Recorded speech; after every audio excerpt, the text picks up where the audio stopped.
Hi, it's Friday and it is the last day of Black Maternal Health Week. I'm Quisha, a member, registered nurse, community health worker, and fertility doula in training. And I have talked about a lot of things this week.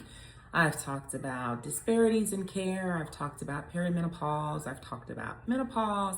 I've talked about depression and anxiety. I've talked about infertility in Black women. We've talked about lots of things, and I wanted to talk a little bit more about race equity and the fertility gap because next week is National Infertility Awareness Week. I think I said that right.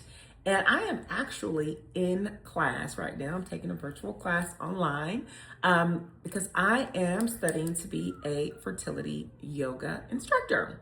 And so I am training with Carrie Hines, who is the creator of Fertile Body Yoga.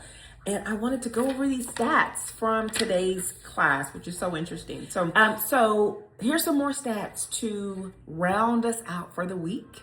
One, Black women have roughly twice the odds of infertility compared to white women. I think I've already shared that earlier in the week in another video.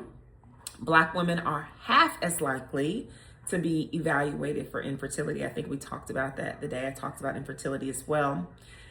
Black women wait 20 months longer to receive care compared to white women. And I'm talking about care for infertility here. 57% of Black women are less likely to seek fertility treatment. And this comes from the CCRM Black Fertility Matter Survey. I can't remember what CCRM stands for now, but Google it, CCRM Black Fertility Matter Survey. I'm actually gonna dig into that survey here in a little bit. 80% of Black women will experience uterine fibroids in their lifetime, 3 times the rate of white women. Y'all, 80% of Black women. I think I shared in a video earlier in the week, I didn't even know I had fibroids until I went to get my workup, my fertility workup, before we started IVF. But that number is astronomical to me.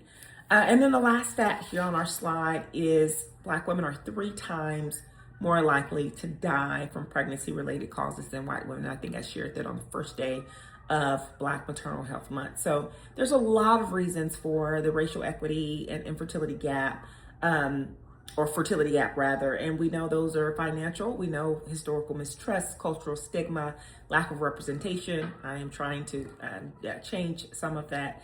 But these numbers are important for us to know. We've got to talk about this stuff more. And so next week, I'm going to be sharing more about my fertility journey and more stats on infertility awareness.